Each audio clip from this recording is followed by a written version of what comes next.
Hola from Barcelona. First time namin gumawa ng Filipino longganisa. Dahil nga mahirap humanap ng Filipino po dito sa ibang bansa at namimiss ko na rin ito ng sobra, ay naisipan namin ni Chef Jama na kami na lang gumawa. Total paggawa naman ng sausages at cold cuts naman ang business namin dito sa Spain. So nung kinontak nga kami ng Philippine Consulate General ng Barcelona at sinabi nga na gusto doon nila kami bisitahin at tikman na nag-viral natin sisig sausage, ay Diyos ko, nawindang ang lola nyo. So nung binalita ko nga kay Mr. na dadalawin kami ng Consul General ng Philippine Consulate General, ay natuwa nga ng sobra itong si Chef Jama. Napakalaking achievements na kasi para sa amin na makilala ang mga products namin. So hindi na nga kami nagdalawang isip ni Chef. At bukod sa sisig sausage at ginataan sausage, idinagdagan na rin namin ng longganisa para i-present sa mga officials natin. Anyway, so eto na nga. Iniready na namin ni Chef ang mga ingredients. Palagi kami gumagamit ng high quality meat. Pinagsama-sama at binuhas na nga ni Chef ang brown sugar, pineapple juice, maraming garlic, chorizo powder, salt and pepper at iba pa. Dito hindi pa talaga kami sigurado sa pinaghahagawa namin. Sinamahan ko na lang ng dasal na hindi masayang itong 5 kilong baboy na gagamitin namin. So after nga mamix sa ating mixing machine, kumuha kami ng konti para subukan. Unang tikim ko pa lang, napahalik na ako kay Chef. Sarapan kasi kagad ako at sabi ko, kuhang-kuha niya ang totoong lasa ng Filipino longganisa. After nga ng tikiman, ay go na, ilalagay na namin sa ating pork intestines. Usually, buong umaga namin ibinababad ang pork intestines sa tubig na may lemon para mawala ang lansa. At ayan na nga, excited na ako na iulam namin ito for lunch.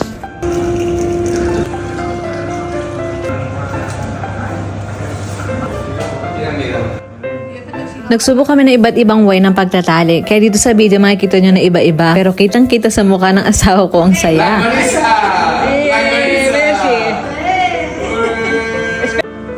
Sobrang saya ko. Isa na namang Filipino po na pwede kong ibenta sa inyo. Ang problema lang, medyo malayo kami sa sentro. Kaya mas okay sana kami mahanap akong buyer and seller. Kaya kung interesado ka, i-PM mo lang ako. Huwag ka nang mahiya.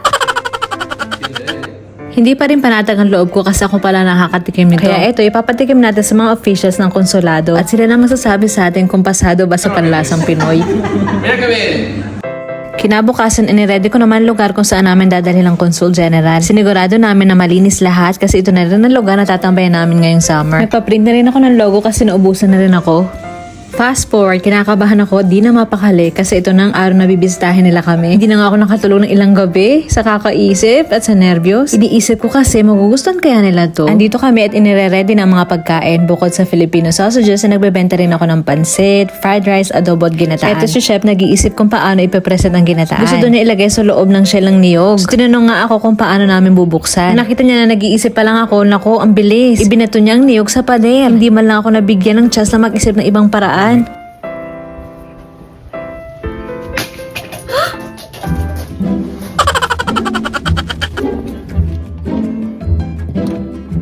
Oh my God! Dito ay may 2 taong ninenervyos. Eto, tsaka eto. Say hi. Hi! So eto na nga, pumunta na nga kami sa shop para salubongin ang mga bisita natin. Saktong 2 PM sila dumating. At may dala pang ilang Filipino bread na pasalubong. Yes!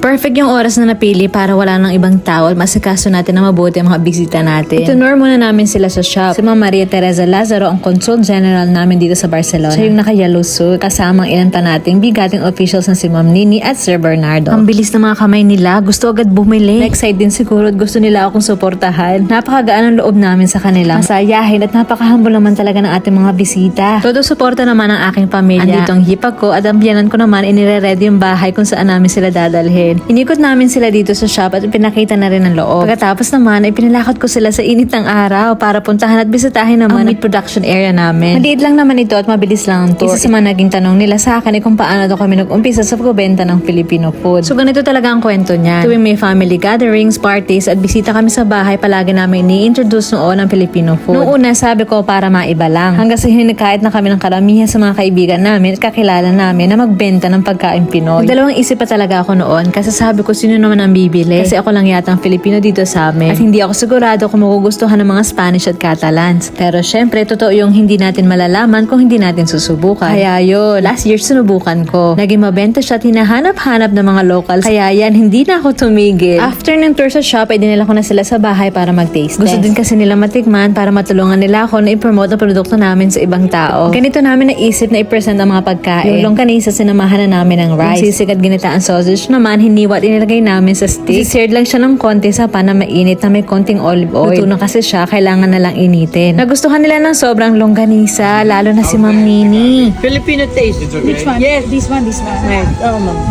Na longganisa. Para siyang hamonado. Lasang sisig? Yung sisig sausage at ginataang sausage naman, iba talaga. Curious ka lang talaga sa lasa at idea. Usually kinakain ng mga locals dito ang cooked sausages na malamig. Pero dahil Pinoy yung mga bisita ko, ininit ko. Ito na nga palang binasag na shell ni Chef Jama. Hindi ko na naikwento sa kanila. Malalaman na nila ngayon ito sa vlog ko.